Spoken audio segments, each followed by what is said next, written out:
Hi Warren Park, this is Mr. Chapman. I hope everyone's doing well. I wanted to share with you a story that I really enjoyed reading when I was younger. I thought it was funny, and I hope you do too. It's called Owl at Home by Arnold Lobel. Owl at Home.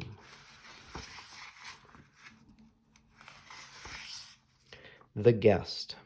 Owl was at home. "How good it feels to be sitting by this fire," said Owl. "It is so cold and snowy outside." Owl was eating buttered toast and hot pea soup for supper. Owl heard a loud sound at the front door. "Who is out there banging and pounding at my door on a night like this?" he said. Owl opened the door. No one was there, only the snow and the wind. Owl sat near the fire again. There was another loud noise at the door. "Who can it be," said Owl, "knocking and thumping at my door on a night like this?" Owl opened the door. No one was there, only the snow and the cold. "The poor old winter is knocking at my door," said Owl. "Perhaps it wants to sit by the fire. Well, I will be kind and let the winter come in." Owl opened his door very wide. "Come in, Winter," said Owl.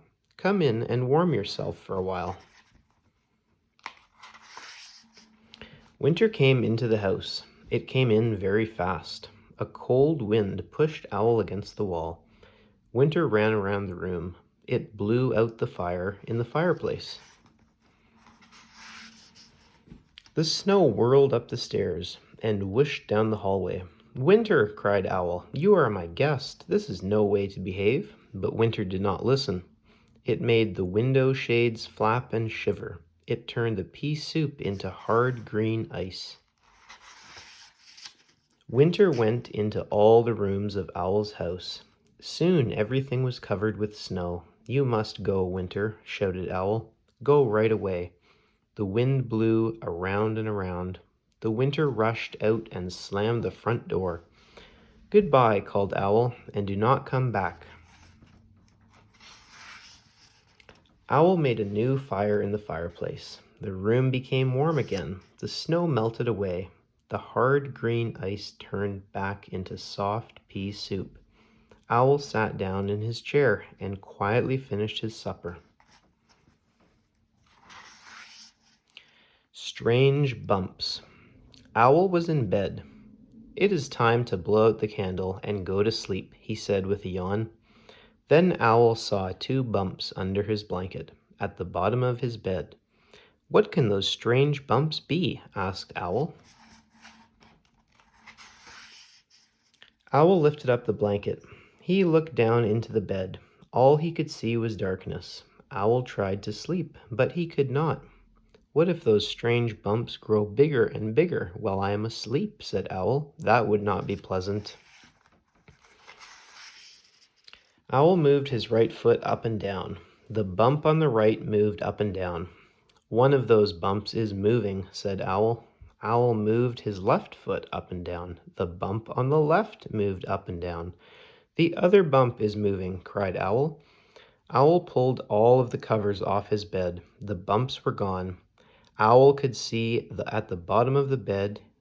All Owl could see at the bottom of the bed were his own 2 feet. "But now I am cold," said Owl. "I will cover myself with blankets again." As soon as he did, he saw the same 2 bumps. "Those bumps are back," shouted Owl. "Bumps, bumps, bumps. I will never sleep tonight." Owl jumped up and down on top of his bed. "Where are you? What are you?" he cried. With a crash and a bang, the bed came falling down. Owl ran down the stairs. He sat in his chair near the fire. "I will let those 2 strange bumps sit on my bed all by themselves," said Owl. "Let them grow as big as they wish. I will sleep right here, where I am safe." And that is what he did. Tear water tea. Owl took the kettle out of the cupboard. "Tonight I will make tear water tea," he said. He put the kettle on his lap. Now, said Owl, I will begin. Owl sat very still. He began to think of things that were sad. Chairs with broken legs, said Owl. His eyes began to water. Songs that cannot be sung, said Owl, because the words have been forgotten. Owl began to cry. A large tear rolled down and dropped into the kettle. Spoons that have fallen behind the stove and are never seen again, said Owl. More tears dropped down into the kettle. Books that cannot be read, said Owl, because some of the pages have been torn out. Clocks that have stopped, said Owl, with no one near to wind them up. Owl was crying. Many large tears dropped into the kettle.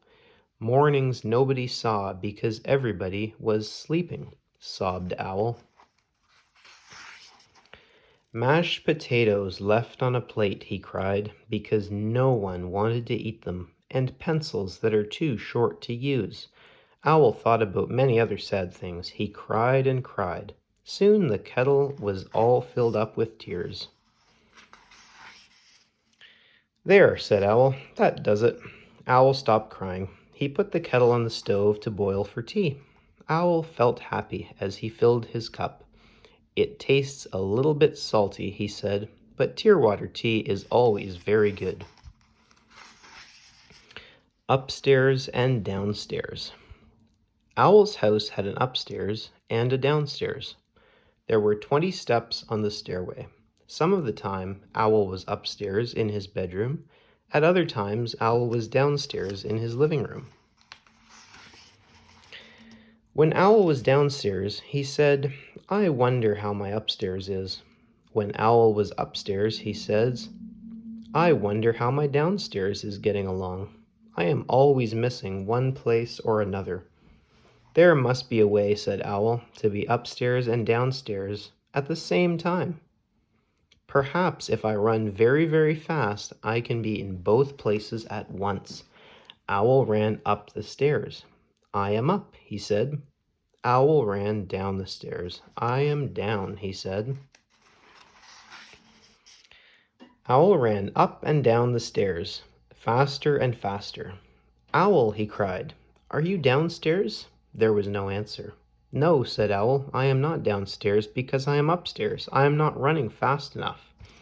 Owl, he shouted, are you upstairs? There was no answer. No, said Owl, I am not upstairs because I am downstairs. I must run even faster. Faster, faster, faster, cried Owl. Owl ran upstairs and downstairs all evening, but he could not be in both places at once. When I am up, said Owl, I am not down. When I am down, I am not up. All I am is very tired. Owl sat down to rest. He sat on the 10th step because it was a place that was right in the middle. Owl and the Moon. One night, Owl went down to the seashore. He sat on a large rock and looked out at the waves. Everything was dark. Then a small tip of the moon came up over the edge of the sea. Owl watched the moon. It climbed higher and higher into the sky. Soon the whole round moon was shining. Owl sat on the rock and looked up at the moon for a long time. If I am looking at you, Moon, then you must be looking back at me. We must be very good friends. The moon did not answer, but Owl said, I will come back and see you again, Moon, but now I must go home. Owl walked down the path. He looked up at the sky. The moon was still there. It was following him. Oh, no, no, Moon, said Owl. It is kind of you to light up my way, but you must stay over the sea where you look so fine. Owl walked on a little farther. He looked at the sky again. There was the moon, coming right along with him. Dear Moon, said Owl, you really must not come home with me. My house is small. You would not fit through the door, and I have nothing to give you for supper. Owl kept on walking. The moon sailed after him over the tops of the trees. "Moon," said Owl, "I think that you do not hear me." Owl climbed to the top of a hill. He shouted as loudly as he could, "Goodbye, Moon." The moon went behind some clouds. Owl looked and looked. The moon was gone. "It is always a little sad to say goodbye to a friend," said Owl. Owl came home. He put on his pajamas and went to bed. The room was very dark. Owl was still feeling sad. All at once, Owl's bedroom was filled with silver light. Owl looked out of the window. The moon was coming from behind the clouds. "Moon, you have followed me all the way home. What a good, round friend you are," said Owl.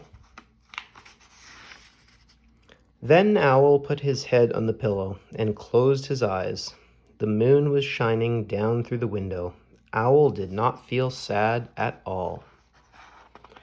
And that is the end of our story. And I will be back next week with another one for you. I hope you enjoyed it, Warren Park. Take care.